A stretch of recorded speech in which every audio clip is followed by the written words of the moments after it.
Во Грција во 1893 година е завршен Коринскиот канал. Во 1897 година започнува Грчко-турската војна во која Грција е поразена. Со мајскиот пуч во 1903 во Србија е направен атентат на кралот Александар Обреновиќ, зад кој стои организацијата Црна рака. На власт доаѓа Петар I од династијата Караѓорđević. Во 1894 е роден бугарскиот престолонаследник принцот Борис III, кој што подосна ќе стане бугарски цар. Во 1894 се случи катастрофален земјотрес во Истанбул. Македонија кон крајот на 19. век се наоѓала под отоманско владење. Таа била земјата која што меѓу првите ќе занеме под азискиот камшик, а меѓу последните ќе го изговори зборот слобода. Генерации македонци ги положија своите животи за слободата на својата татковина, но попусто свирепиот султан е поврел и од оганот. Приказната за Македонија почнувала од Босфорот и завршувала таму, во ќелиите и влажните визби натопени со крвта на македонските херои. Но, како одминувало времето, се раѓале нови генерации, нови идеи, нови поделби. Додека балканските држави ги пуштале своите краци на султанско тло, болниот од Босфорот почнувал да старее. При крајот на 19. век, европска Турција живееше на стаклена калдерма, разнишана и подкршена од долгите и исцрпувачки војни. Последниот бастион беше Македонија. Оттаму Турција ги бранеше границите на своето владење. Под налетот на соседните млади и нови држави, турците ја поделија Македонија на 3 вилаети – Солунски, Битолски и Скопски. Целиот воен апарат беше наталожен во земјата на македонците, кои под маската на земјоделци и сточари ги криеја лицата на прекалени револуционери. Токму во ова време ќе се изроди генерација храбри мажи кои ќе го развијат бајракот на долго посакуваната слобода. Оваа генерација ќе биде сведок на падот на еден стар поредок и зачеток на нов, кој што таа ќе го основа, а во името на револуцијата, нивниот идеал, со срце, со пушка и со перо, ќе навести дека не е лесно да се живее по смртта. Во последната деценија на 19. век во Македонија започнала засилена револуционерна активност со центар во Солун. Летото 1891 година во Битола Дамјан Груев покренал акција за конспиративно организирање. Во 1892 година Иван Хаџи Николов во Солун размислува за создавање тајна македонска револуционерна организација. Кога Груев се вратил во Солун, дошло до поврзување на македонските интелектуалци. Тие формирале револуционерна група и одлучиле да создадат тајна револуционерна организација која што ќе го организира, ќе го подготви и ќе го предводи македонскиот народ во борбата за ослободување и за создавање самостојна држава Македонија. Тогаш пред нив се поставило прашањето за авторитетен, компетентен предводник лидер. Нивниот избор бил Гоце Делчев, кој во тоа време бил питомец на военото училиште. Гоце Делчев е човек кој што одиграл круцијално значење при воспоставувањето на организацијските канали кон Бугарија, а тие и се потребни на организацијата за да може оттаму да се врши и легална достава на весници, литература и се разбира најмногоце оружје. Тој е човекот кој што имаше и прво воено-стратегиско искуство. Тој беше школувач. Второ, со сите оние карактеристики негови, тој практично беше роден лидер, да биде или, како викаме, водач, кој што можеше да се наметне со својот авторитет. На нивната средба на Гоце Делчев му била представена идејата за создавање тајна македонска револуционерна организација. Делчев ја примил со воодушевување и се обврзал по завршувањето на военото училиште да се врати во Македонија за да се посвети на македонското револуционерно ослободително дело. на 23 октомври по стариот календар се состанале видните македонски интелектуалци: Дамјан Груев од село Смилево Битолско, професор Петар Поп-Арсов од село Богомила Велешко, професор Христо Батамџиев од село Гуменџе Ениџе Вардарско, професор доктор Христо Татарчев од Ресен, лекар, и Иван Хаджи Николов од Кукуш, и ја основале Македонската револуционерна организација. На основачкиот состанок ги определиле карактерот и целите, а ги утврдиле и основните принципи и стратегијата за действување на организацијата. Прво, Македонската револуционерна организација да действува на целата територија на Македонија, во незините природни и историски граници.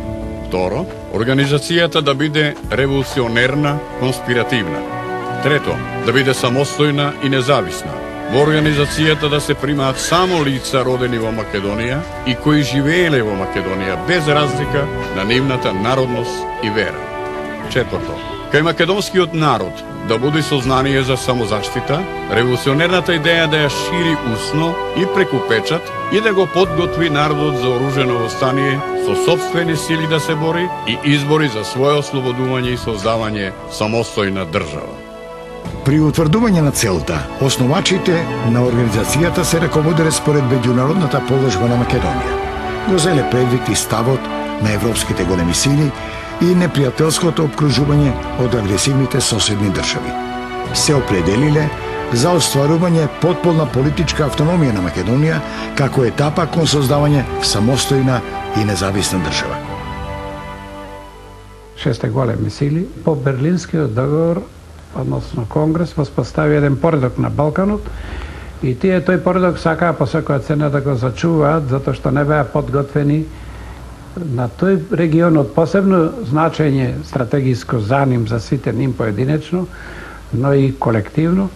Затоа тие настојуваа по секоја цена да се држи Македонија во составот на Смолинскиот држава. Со создавањето на организацијата, која што според доктор Христо Татарчев го носело името Македонска револуционерна организација, а комитетот Централен македонски револуционерен комитет, почнала новата епоха во поновата историја на Македонија. Ова е историски настан кој како патоказ трајно ја предодредил иднината на македонскиот народ како државотворен народ. На состанокот одржан на почетокот на јануари 1894 година во Солун бил усвоен уставот на организацијата подготвен од Петар Поп-Арсов. По усвојувањето на уставот се конституирал Централниот комитет со председател доктор Христо Татарчев, а за секретар бил избран Дамјан Груев. Централниот комитет веднаш започнал со издавање револуционерен вестник Востаник кој го уредувал Груев. До средината на 1894 година револуционерната организација била проширена во поголемите градови. Летото 1894 година од 27 до 29 август во Ресен се одржало тридневно советување на раководството на Централниот комитет со видни членови на организацијата.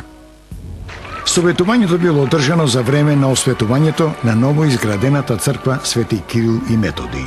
Биде донесени приоритетните одлуки. Да се воспостави функционална организацијска структура со формирање на 3 револуционерни окрузи – Солунски, Битолски и Скопски, со окружни комитети раководени од лица со потребен авторитет.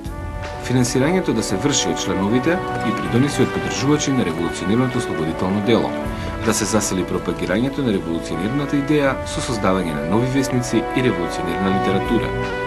При крајот на 1894 година бил усвоен правилник на организацијата со кој било воспоставено демократско, централизирано уредување со примена на изборниот принцип, избирање на раководните личности и членовите на органите и телата.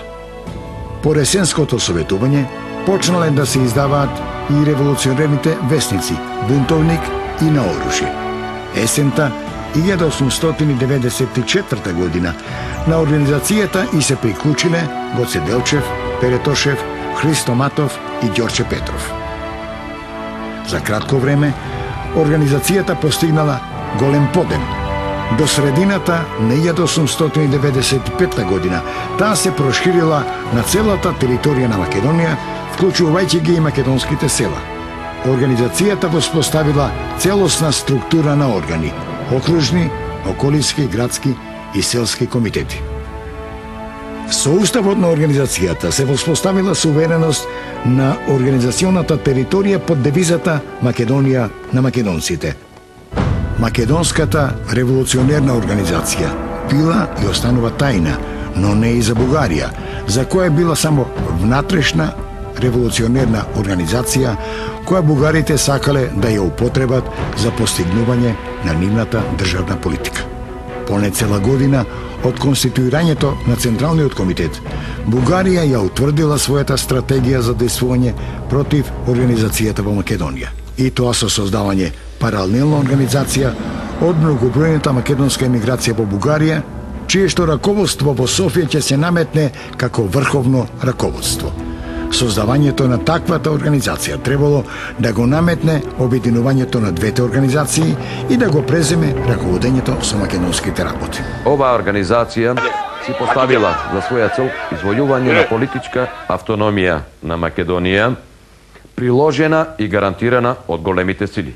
Така е впишено во нивниот статут. Методите и начините до кои што треба се стигне за тоа се различни. И сето тоа е вред, доколку нема позадина. Меѓутоа, овде имаме голема позадина, а тоа е поддршката од бугарските политички кругови за оваа акција на самиот комитет.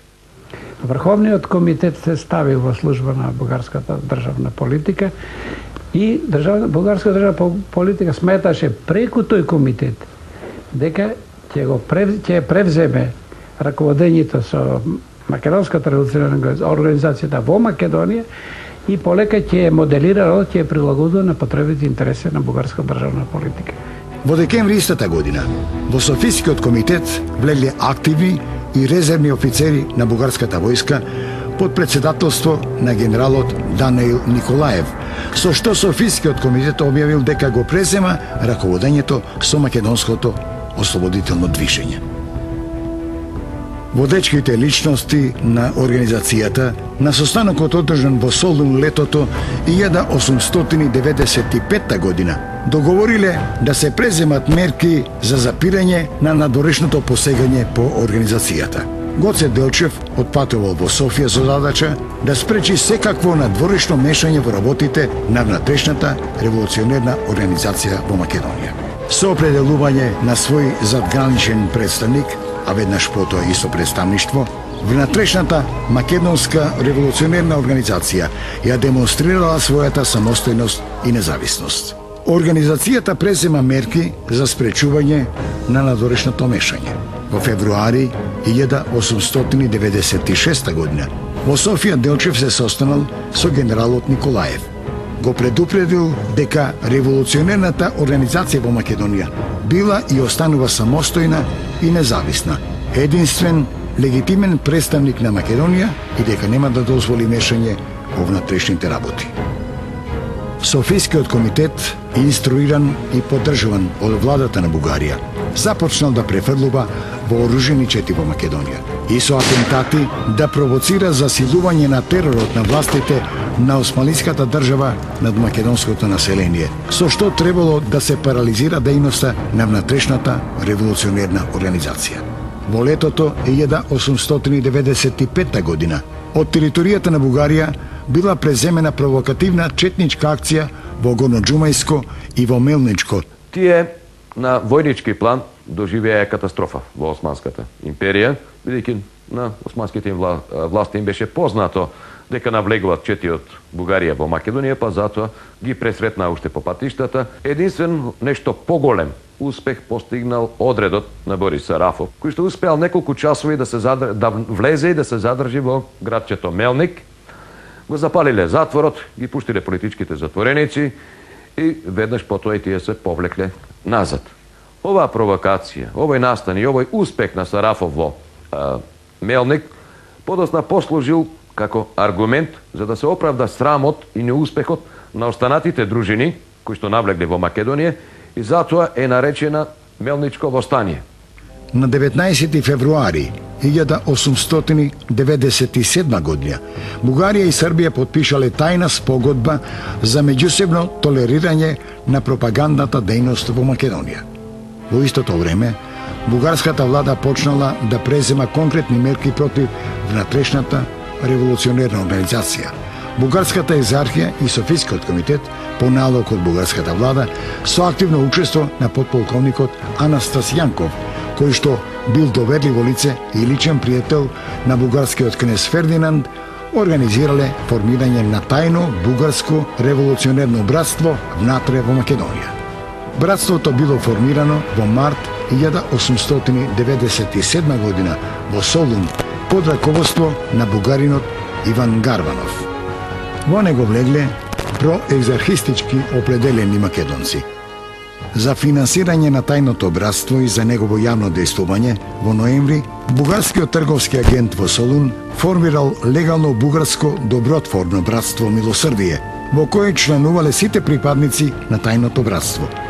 Тајното бугарско братство добило задача да ги преземе позициите на револуционерната организација и да се присили да го прифати Врховниот комитет за врховно раководство, а ако тоа не успеало, да го преземе раководењето со организацијата со инфилтрирање во неа.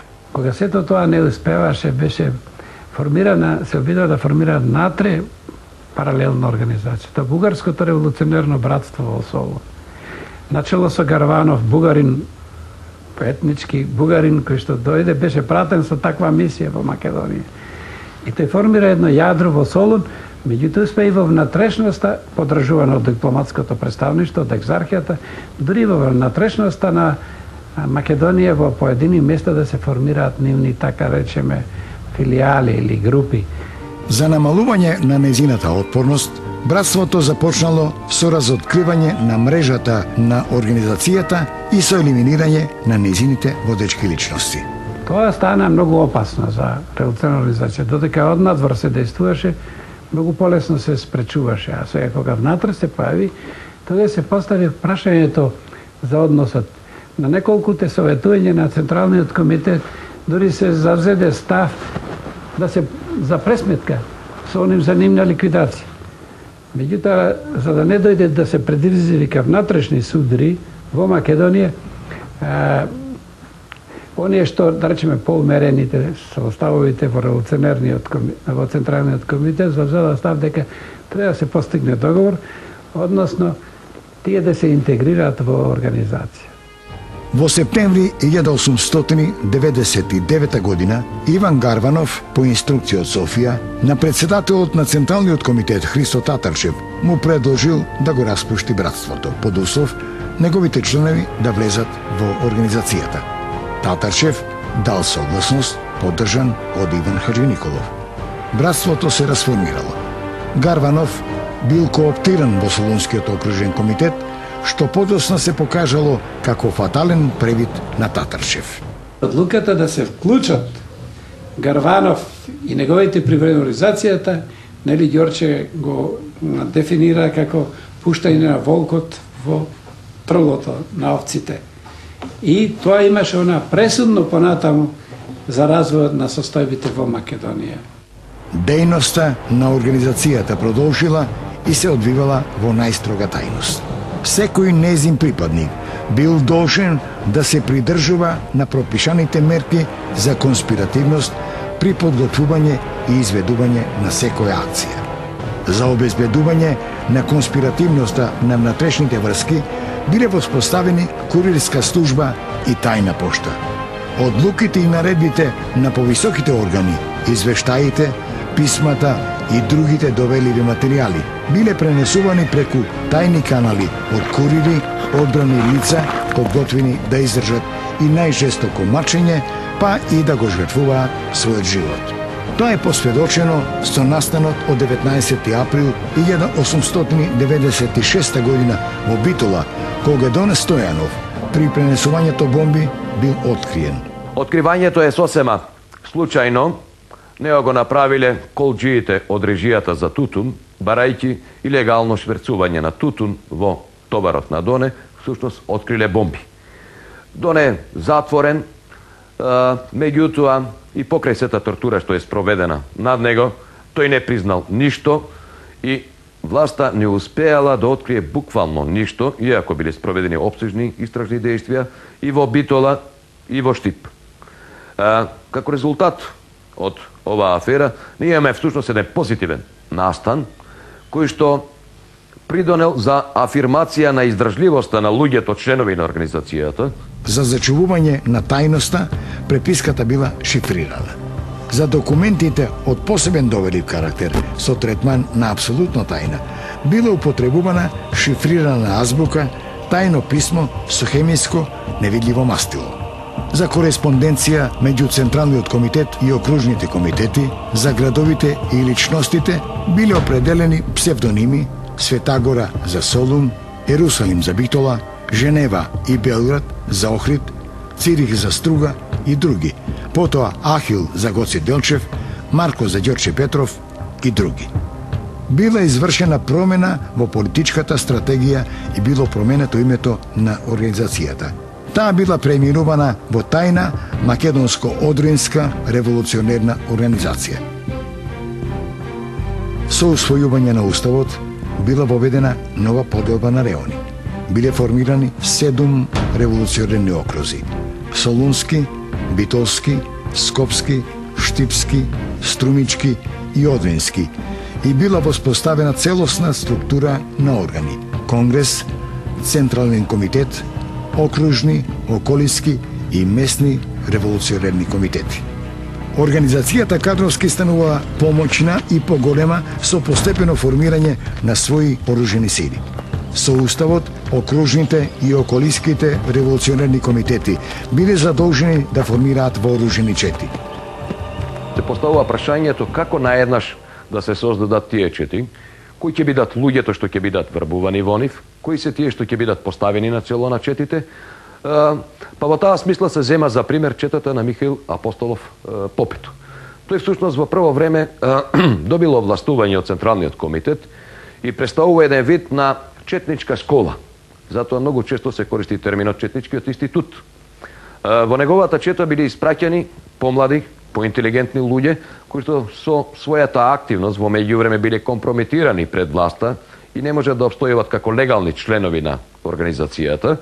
Па истите тие се праќаат таму на обука известно време и откако ќе поминат таа обука се испраќаат во други региони и самите тие потоа формираат чети. Биле преземени акции за систематско слабење на деградираниот режим на османлиската држава во Македонија. Со посебен правилник од 1900 година, составен од Гоце Делчев, било регулирано формирањето, намената, просторното разместување по реони, како и употребата, начинот на действувањето на вооружените чети, нивното раководење и дисциплината. Што е најзначајно, имаше полна, така да рече, единство во действувањето меѓу вооружените сили и политичките органи, односно комитетите, окружните и други. Покрај војводата во четата се определува официјално и секретар, кој што обично бил учител или некој незавршен студент, во секој случај станува збор за поинтелигентни луѓе, кои што требало да вршат и агитација. Така што овие чети сега почнува да се движат во селата, не само како вооружена сила, но истите го едуцираат населението, ја афирмираат идејата на организацијата, потребата од слобода, но од друга страна истите и казнуват одредени престапници од самата организација, а уште повеќе вршат ликвидации на одредени престапници на власта, кои што вршеле злоупотреби или спроведувале некакво насилство врз организацијата. Имаше екзекутивни органи или чети кои што имаа задача да ги извршуваат судските пресуди, се разбира, за оние што се огрешиле од делото или што извршиле предавство или соработка со непријател и така натаму. Вооружените сили влегувала и селската милиција, реонската и местната милиција на селото, со што се создавал специфичен систем на масовни вооружени формации. Селската милиција ја представувале организирани селани со оружје кои ги извршувале секојдневните работи, како и останатото селско население. Таа се активирала по потреба да го заштитува населението во районот, да действува со помош на постојаните вооружени чети при нивните борбени акции, да го обезбедува населението и населеното место и објектот во кој се одржувале политичките собири, состаноци, советувања или конгреси. Од едноставна причина што селското население, кое што е масовно во Македонија, мора да признаеме дека во тој период, речиси 80% од вкупното население живее на село, многу полесно ја восприма конкретната идеја. За нив, идејата за автономија и сето онаа друго што било расправано на теоретско ниво е абстрактна идеја. Тие тешко ја воспримат. Меѓутоа, кога тие ќе почувствуваат дека во нивното село доаѓаат нивни луѓе, познаници, кои што се осмелиле да се спротистават на власта и шетаат со оружје и се спротиставуваат на власта, тогаш веќе ослободителната идеја за нив добива конкретен материјален израз. И само така можеше да функционира и да се обезбеди цврстина на организацијата. Значи, гледајќи од овој аспект, има навистина на современа воена организација со целокупната структура што имаш и на политички план, се разбира, од Централниот комитет, преку окружни комитети, градски комитети, местни комитети, селски комитети. Таа е таа политичко-воена структура на организацијата. Најстрого се забранувало и се казнувало самоволието, како и преземањето самостојни акции за предизвикување бун што можел да доведе до предвремено востание. За грешки и престапи, за повреда на редот и дисциплината, за дезертерство биле изрекувани исти казни и за началникот, и за војводата, и за комитет. Најтешката смртна казна била предвидена и се изрекувала за издавање тајна со тешки последици за организацијата. Важно е да се каже дека има и, така да речеме, известителни органи и контраизвестителни кои има за задача такви организирани чети, тајни кои што го следеа не само непријател за да собираат информации каде како се распоредени армиските сили, полициските и други, како се движа, кога ќе презема акција за гонење на четите и на така натаму, туку ги следеа и сопствените луѓе во организацијата, за да видат, заради тоа што често се случуваше предавство. И на тој начин посебни судските органи ги излекуваа судските пресуди. Гоце Делчев, творецот на воената организација наречена Четнички институт, раководел со организирањето, вооружувањето и опремувањето на вооружените сили во својство на врховен воен ревизор. Тој вршил распоредување на војводите, ги определувал реоните на движењето на четите. Организацијата забрзано се вооружувала. Окружните комитети организирале обезбедување на оружјето, револвери, пушки, муниција и експлозивни материјали. Тајни работилници за производство на куршуми, бомби и други борбени средства имало и во селата Дедино, Радовишко, Смрдеш, Костурско и во пограничното село Сабјар, Ќустендилско. Непосредно пред и за време на Илинденското востание биле изработени и дрвени топови од трешово дрво во Кичевско, Охридско и во Крушево. Првиот истрел со топ бил извршен во село Душегубица, Кичевско. За оружјето, опремата, материјалните резерви, храната, санитетските материјали и друго биле изградени тајни складишта. Организацијата воспоставила паралелна управа, финансиска и судска власт. Преку своите органи ги штитела животот, имотот и честа на населението, загрозувани од представниците на државата, од арамиските банди и од насилниците. Она што е најбитно да се каже, може би како никаде на друго место, затоа што во сите соседни земји почетните револуционери ги финансираа странски држави и странски фактори. Овде целокупното финансирање беше од народот, од македонскиот народ. Значи од базата. Тука немаше надворешни средства. И врз таа основа можеше да се изгради и така цврста организација и така силен воена структура на организација. Но со тек на времето, како се проширува дејност на организацијата, значи се зголемуваат и незините финансиски потреби, па затоа уште во почеток е предвидено дека мора да има постојат и други начини на финансирање, па во таа смисла е допуштено дека организацијата може да се финансира и со доброволни прилози на луѓе, членови на организацијата, кои што се поимотни, значи тие да внесат известна сума во организацијата, или пак од луѓе кои што не се членови на организацијата, но се симпатизери на ослободителната идеја.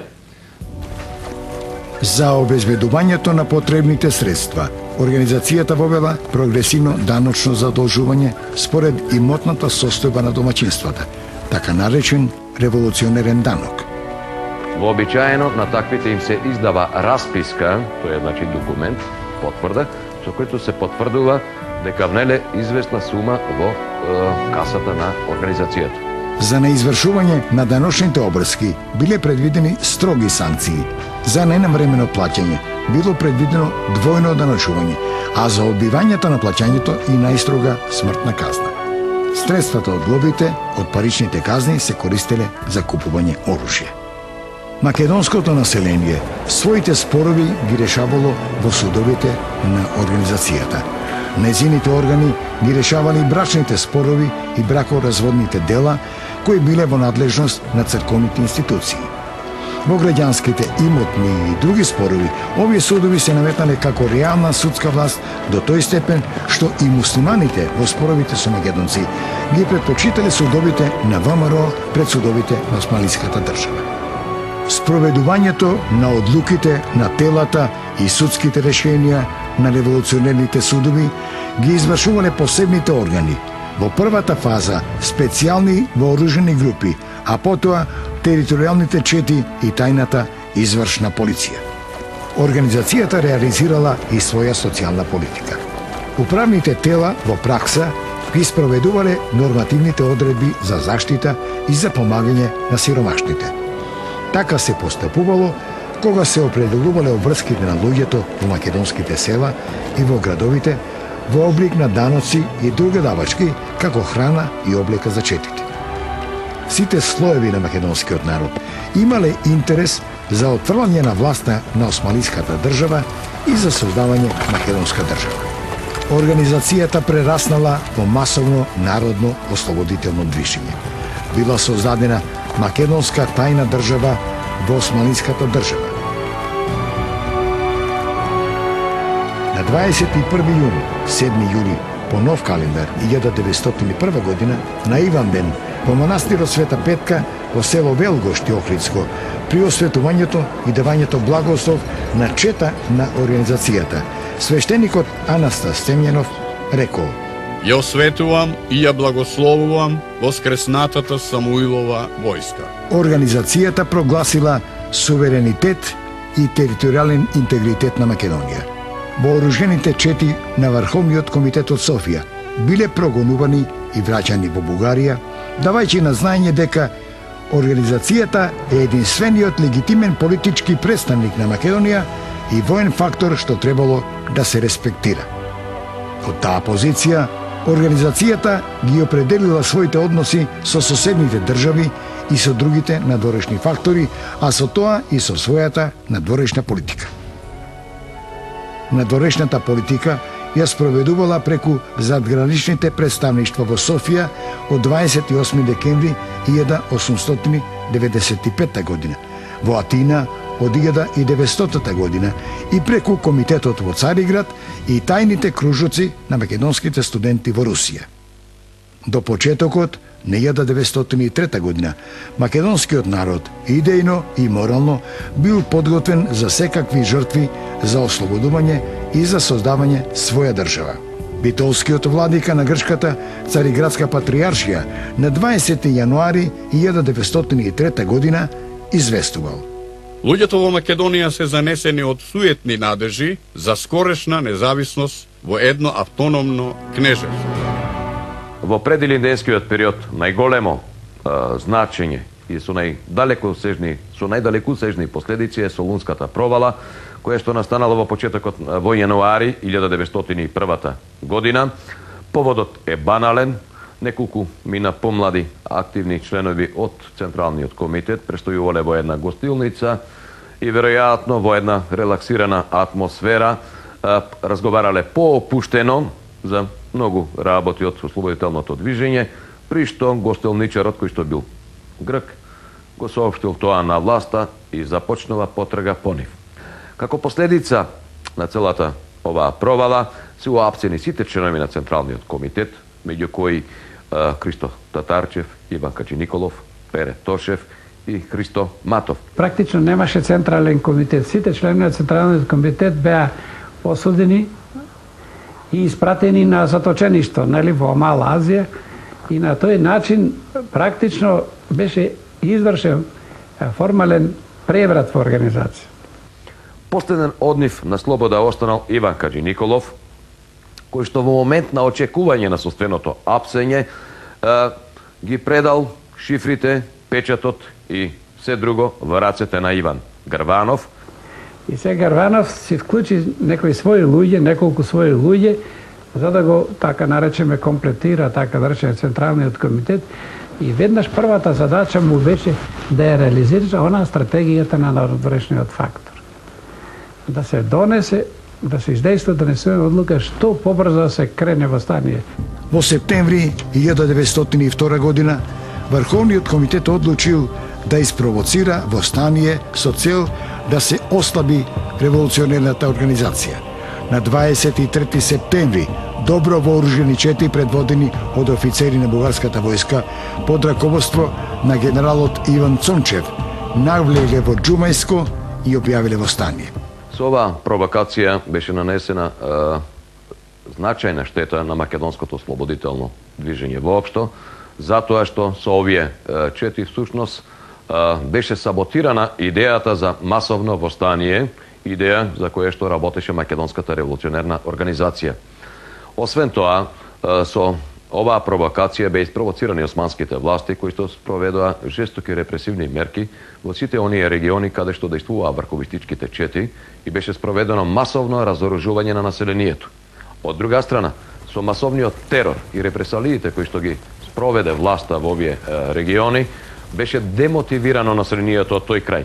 И уште повеќе мора да имаме во предвид дека од горно-џумајскиот регион, односно од североисточна Македонија во тој предел, нели, се појави голем бран на бегалци, некаде околу 2000 луѓе заминаа на територијата на Бугарија како бегалци.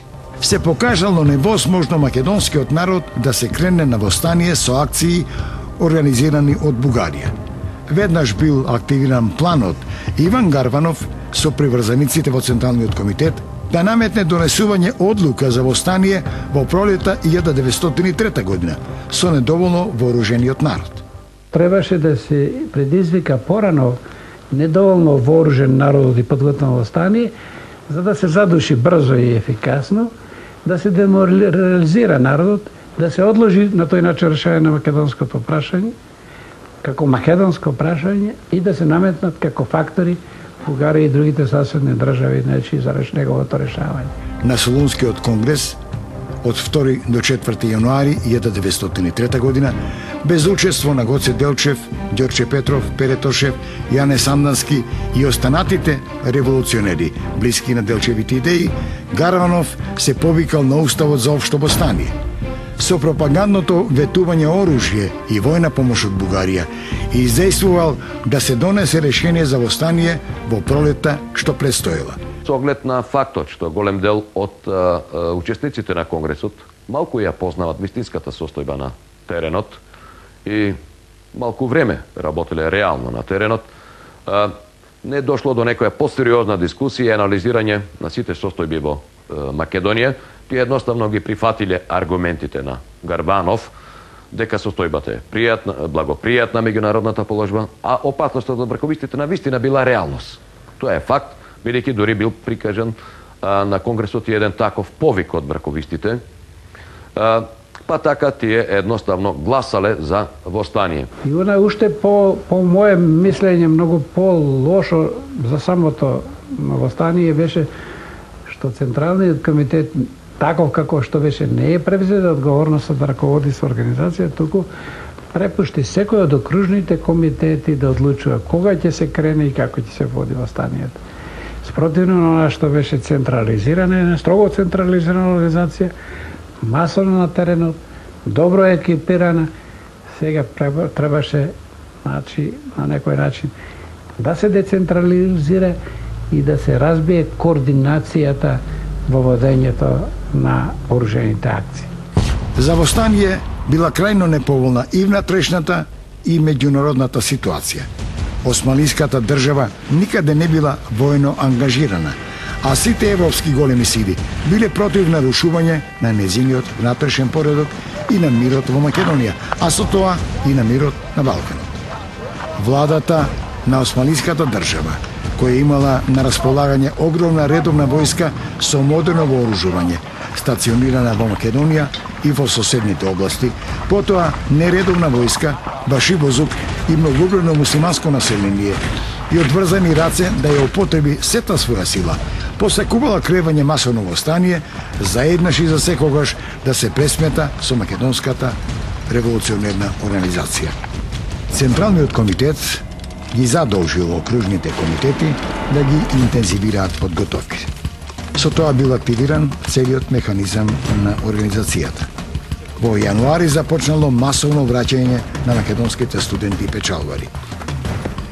Веднаш потоа Гарванов со Врховниот комитет и со раководството на офицерските братства направил договор за учество на офицери на бугарската војска во востанието под знамето на Цмор. На јануарското советување во Софија, мнозинството се изјаснило против кремање востание.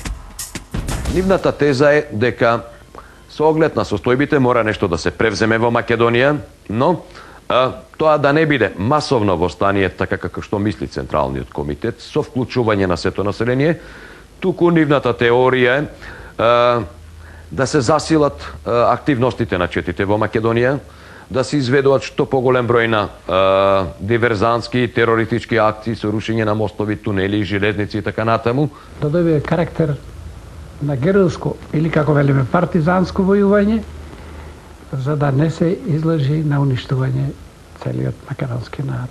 Или како што тоа Ѓорче Петров го наведува, го нарекува перманентно востание, без тоа официјално да биде објавено, без да биде вовлечено сето население во него. Гоце Делчев велеше дека кревањето на предвремено или неподготвено востание значи злочин спрема сопствениот народ, да го подложиш на масакрирање од страна на силите на Османлиската држава. Гоце Делчев заминал во Македонија. Груев само што се вратил во Солун од заточение. Гарванов го информирал за одлуката за востание и ја добил неговата согласност.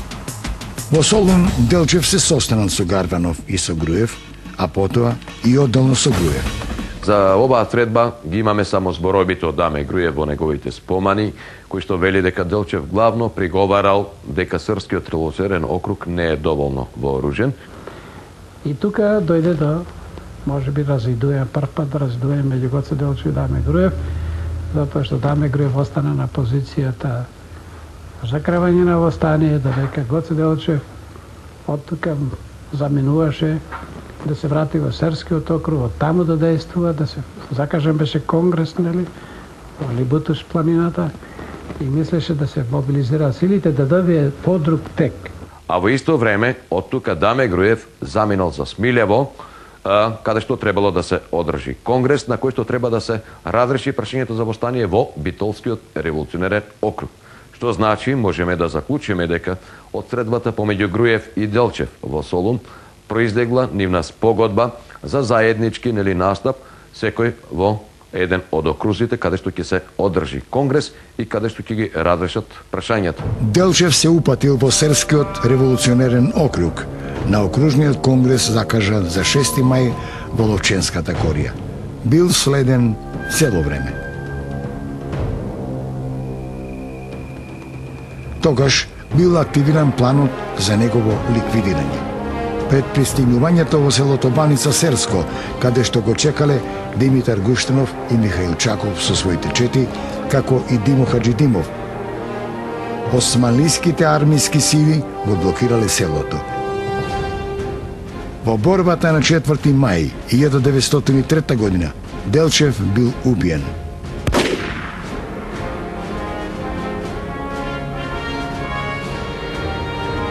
По ликвидацијата на Делчев повеќе не се поставувало прашањето дали ќе има востание, туку само кога ќе започне.